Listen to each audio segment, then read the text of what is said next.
অনেক দিন ধরে যে ইচ্ছাটি মনের ভিতরে লুকিয়ে রেখেছেন, আজ সেই স্বপ্ন পূর্ণ হতে চলেছে। কারণ আজ বুধবার, হনুমানজি মহারাজের আশীর্বাদ লাভের সবচেয়ে শুভ দিন। আজ নিজের ফোনে চালিয়ে মাত্র 108 বার শ্রবণ করুন এই অলৌকিক মন্ত্র। চোখ বন্ধ করে শুধু হনুমানজিকে স্মরণ করুন। যা চাইবেন বজরংবলীর কৃপায় ইচ্ছা পূর্ণ হবে মাত্র 24 ঘন্টার মধ্যেই। শাস্ত্রে বলা হয়েছে, বুধবারে বিশেষ মন্ত্র শ্রবণ করলে বন্ধ ভাগ্যের দরজা খুলে যায়, জীবনের বাধা দুশ্চিন্তা সব দূর হয়ে যায়, সংসারে সুখ শান্তি এবং সমৃদ্ধি আসে। তাই প্রিয় ভক্তরা, আর সময় নষ্ট না করে হনুমানজিকে স্মরণ করে এই বিশেষ মন্ত্রটি শ্রবণ করুন এবং ভিডিওটি ভালো লাগলে চ্যানেলটিকে সাবস্ক্রাইব করে কমেন্টে এসে জয় বজরংবলী অবশ্যই লিখবেন। ওম পঞ্চমুখায় বিদ্মহে বায়ুপুত্রায় ধীমহি তন্নো হনুমৎ প্রচোদয়াৎ, তন্নো হনুমৎ প্রচোদয়াৎ। ওম পঞ্চমুখায় বিদ্মহে বায়ুপুত্রায় ধীমহি তন্নো হনুমৎ প্রচোদয়াৎ, তন্নো হনুমৎ প্রচোদয়াৎ। ওম পঞ্চমুখায় বিদ্মহে বায়ুপুত্রায় ধীমহি তন্নো হনুমৎ প্রচোদয়াৎ, তন্নো হনুমৎ প্রচোদয়াৎ। ওম পঞ্চমুখায় বিদ্মহে বায়ুপুত্রায় ধীমহি তন্নো হনুমৎ প্রচোদয়াৎ, তন্নো হনুমৎ প্রচোদয়াৎ। ওম পঞ্চমুখায় বিদ্মহে বায়ুপুত্রায় ধীমহি তন্নো হনুমৎ প্রচোদয়াৎ, তন্নো হনুমৎ প্রচোদয়াৎ। ওম পঞ্চমুখায় বিদ্মহে বায়ুপুত্রায় ধীমহি তন্নো হনুমৎ প্রচোদয়াৎ, তন্নো হনুমৎ প্রচোদয়াৎ। ওম পঞ্চমুখায় বিদ্মহে বায়ুপুত্রায় ধীমহি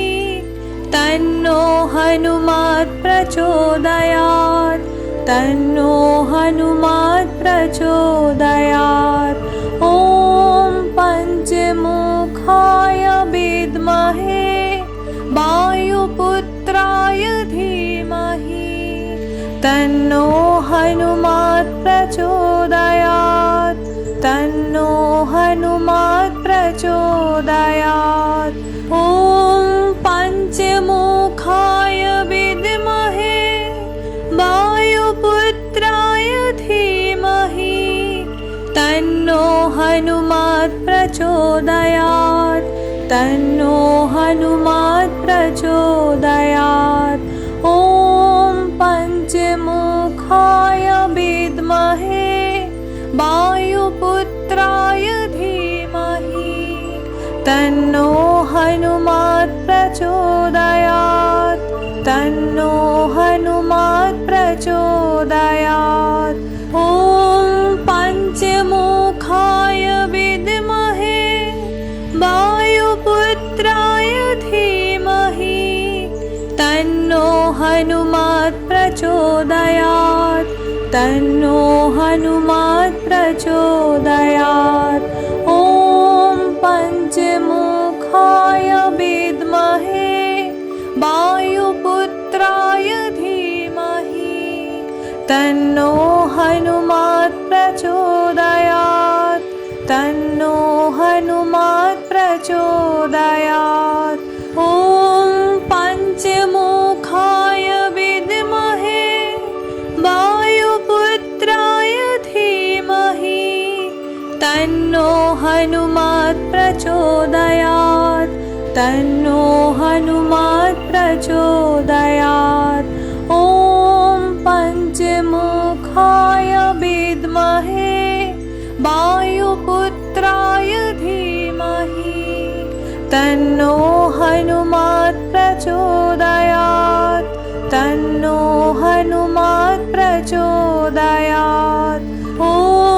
पञ्चमुखाय विद्महे वायुपुत्राय धीमहि तन्नो हनुमात् प्रचोदयात् तन्नो हनुमात् प्रचोदयात् ॐ पञ्चमुखाय विद्महे वायुपुत्राय धीमहि तन्नो हनुमात् प्रचोदयात् तन्नो हनुमात् प्रचोदयात् ॐ पञ्चमुखाय विद्महे वायुपुत्राय धीमहि तन्नो हनुमात् प्रचोदयात् तन्नो हनुमात् प्रचोदयात् ॐ पञ्चमुखाय विद्महे वायुपुत्राय धीमहि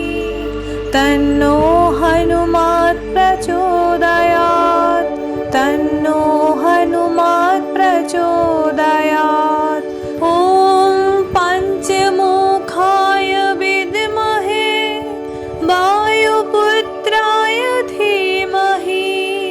तन्नो हनुमात् प्रचोदयात् तन्नो हनुमात् प्रचोदयात्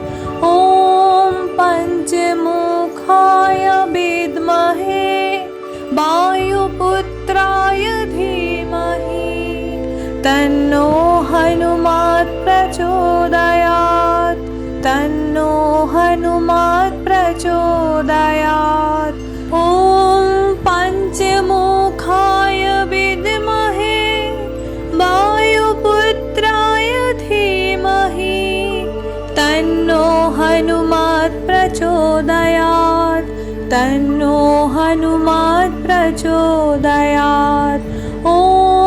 पञ्चमुखाय विद्महे वायुपुत्राय धीमहि तन्नो हनुमात् प्रचोदयात् तन्नो हनुमात् प्रचोदयात् ॐ पञ्चमुखाय विद्महे वायुपुत्राय धीमहि तन्नो हनुमात् प्रचोदयात् तन्नो हनुमात् प्रचोदयात् ॐ पञ्चमुखाय विद्महे वायुपुत्राय धीमहि तन्नो हनुमात् प्रचोदयात् तन्नो हनुमात् प्रचोदयात् ॐ पञ्चमुखाय विद्महे वायुपुत्राय धीमहि तन्नो हनुमात् प्रचोदयात् तन्नो हनुमात् प्रचोदयात् ॐ पञ्चमुखाय विद्महे वायुपुत्राय धीमहि तन्नो हनुमात् प्रचोदयात् तन्नो हनुमात् प्रचोदयात् ॐ पञ्चमुखाय विद्महे वायुपुत्राय धीमहि तन्नो हनुमात् प्रचोदयात् तन्नो हनुमात् प्रचोदयात् ॐ पञ्चमुखाय विद्महे वायुपुत्राय तन्नो हनुमात् प्रचोदयात् तन्नो हनुमात् प्रचोदयात् ॐ पञ्चमुखाय विद्महे वायुपुत्राय धीमहि तन्नो हनुमात् प्रचोदयात् तन्नो हनुमात् प्रचोदयात् ॐ पञ्चमुखाय विद्महे वायुपुत्राय धीमहि तन्नो हनुमात् प्रचोदयात् तन्नो हनुमात् प्रचोदयात् ॐ पञ्चमुखाय विद्महे वायुपुत्राय धीमहि तन्नो हनुमात् प्रचोदयात् तन्नो हनुमात् प्रचोदयात् ॐ पञ्चमुखाय विद्महे वायुपुत्राय धीमहि तन्नो हनुमात् प्रचोदयात् तन्नो हनुमात् प्रचोदयात् ॐ पञ्चमुखाय विद्महे वायुपुत्राय धीमहि तन्नो हनुमात् प्रचोदयात् तन्नो हनुमात् प्रचोदयात् ॐ पञ्चमुखाय विद्महे वायुपुत्राय धीमहि तन्नो हनुमात् प्रचोदयात् तन्नो हनुमात् प्रचोदयात् ॐ पञ्चमुखाय विद्महे वायुपुत्राय धीमहि तन्नो हनुमात् प्रचोदयात् तन्नो हनुमात् प्रचोदयात् ॐ पञ्चमुखाय विद्महे वायुपुत्राय धीमहि तन्नो हनुमात् प्रचोदयात् तन्नो हनुमात् प्रचोदयात् ॐ पञ्चमुखाय विद्महे वायुपुत्राय धीमहि तन्नो हनुमात् प्रचोदयात् तन्नो हनुमात् प्रचोदयात् ॐ पञ्चमुखाय विद्महे वायुपुत्राय धीमहि तन्नो हनुमात् प्रचोदयात् तन्नो हनुमात् प्रचोदयात् ॐ पञ्चमुखाय विद्महे वायुपुत्राय धीमहि तन्नो हनुमात् प्रचोदयात् तन्नो हनुमात् प्रचोदयात् ॐ पञ्चमुखाय विद्महे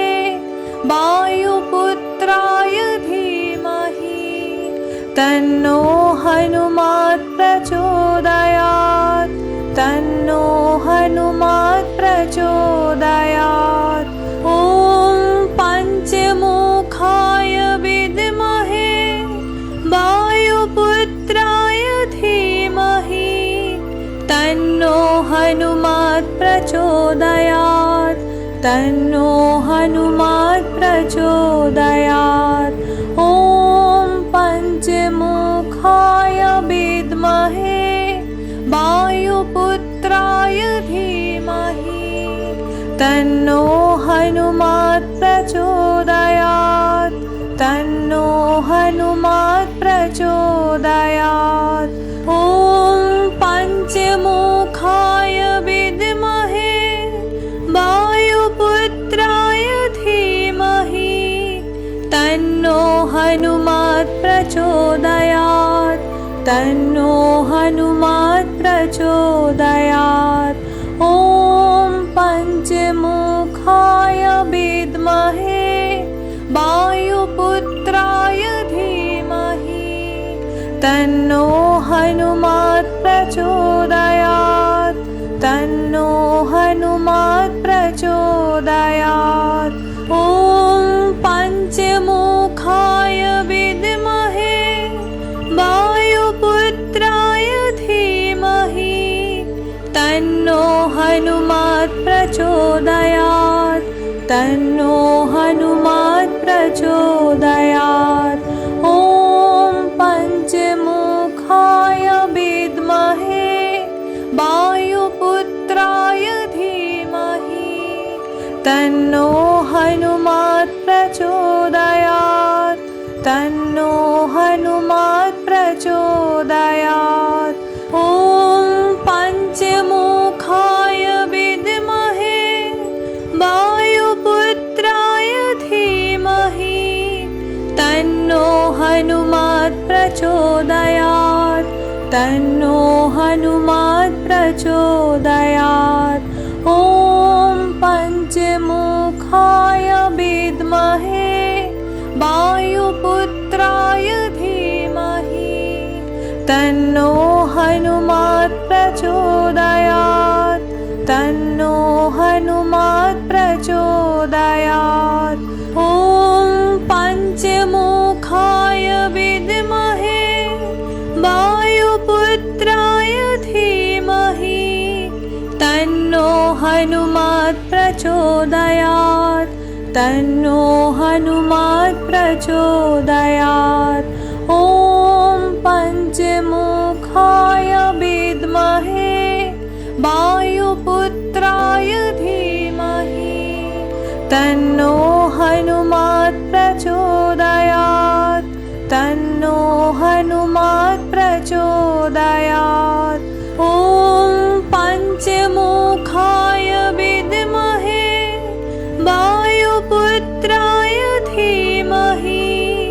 तन्नो हनुमात् प्रचोदयात् तन्नो हनुमात् प्रचोदयात् ॐ पञ्चमुखाय विद्महे वायुपुत्राय धीमहि तन्नो हनुमात् प्रचोदयात् तन्नो हनुमात् प्रचोदयात् ॐ पञ्चमुखाय विद्महे वायुपुत्राय धीमहि तन्नो हनुमात् प्रचोदयात् तन्नो हनुमात् प्रचोदयात् ॐ पञ्चमुखाय विद्महे वायुपुत्राय धीमहि तन्नो हनुमात् प्रचोदयात् तन्नो हनुमात् प्रचोदयात् ॐ पञ्चमुखाय विद्महे वायुपुत्राय धीमहि तन्नो हनुमात् प्रचोदयात् तन्नो हनुमात् प्रचोदयात् ॐ पञ्चमुखाय विद्महे वायुपुत्राय धीमहि तन्नो हनुमात् प्रचोदयात् तन्नो हनुमात् प्रचोदयात् ॐ पञ्चमुखाय विद्महे वायुपुत्राय धीमहि तन्नो हनुमात् प्रचोदयात् तन्नो हनुमात् प्रचोदयात् ॐ पञ्चमुखाय विद्महे वायुपुत्राय धीमहि तन्नो हनुमात् प्रचोदयात् तन्नो हनुमात् प्रचोदयात् ॐ पञ्चमुखाय विद्महे वायुपुत्राय धीमहि तन्नो हनुमात् प्रचोदयात् तन्नो हनुमात् प्रचोदयात् ॐ पञ्चमुखाय विद्महे वायुपुत्राय वायुपुत्राय धीमहि तन्नो हनुमात् प्रचोदयात् तन्नो हनुमात् प्रचोदयात् ॐ पञ्चमुखाय विद्महे वायुपुत्राय धीमहि तन्नो हनुमात् प्रचोदयात् तन्नो हनुमात् प्रचोदयात् ॐ पञ्चमुखाय विद्महे वायुपुत्राय धीमहि तन्नो हनुमात् प्रचोदयात् तन्नो हनुमात् प्रचोदयात् ॐ पञ्चमुखाय विद्महे वायुपुत्राय धीमहि तन्नो हनुमात् प्रचोदयात् तन्नो हनुमात् प्रचोदयात् ॐ पञ्चमुखाय विद्महे वायुपुत्राय धीमहि तन्नो हनुमात् प्रचोदयात् तन्नो हनुमात् प्रचोदयात् ॐ पञ्चमुखाय विद्महे वायुपुत्राय धीमहि तन्नो हनुमात् प्रचोदयात् तन्नो हनुमात् प्रचोदयात् ॐ पञ्चमुखाय विद्महे वायुपुत्राय धीमहि तन्नो हनुमात् प्रचोदयात् तन्नो हनुमात् प्रचोदयात् ॐ पञ्चमुखाय विद्महे वायुपुत्राय धीमहि तन्नो हनुमात् प्रचोदयात् तन्नो हनुमात् प्रचोदयात् ॐ पञ्चमुखाय विद्महे वायुपुत्राय धीमहि तन्नो हनुमात् प्रचोदयात् तन्नो हनुमात् प्रचोदयात् ॐ पञ्चमुखाय विद्महे वायुपुत्राय धीमहि तन्नो हनुमात् प्रचोदयात् तन्नो हनुमात् प्रचोदयात् ॐ पञ्चमुखाय विद्महे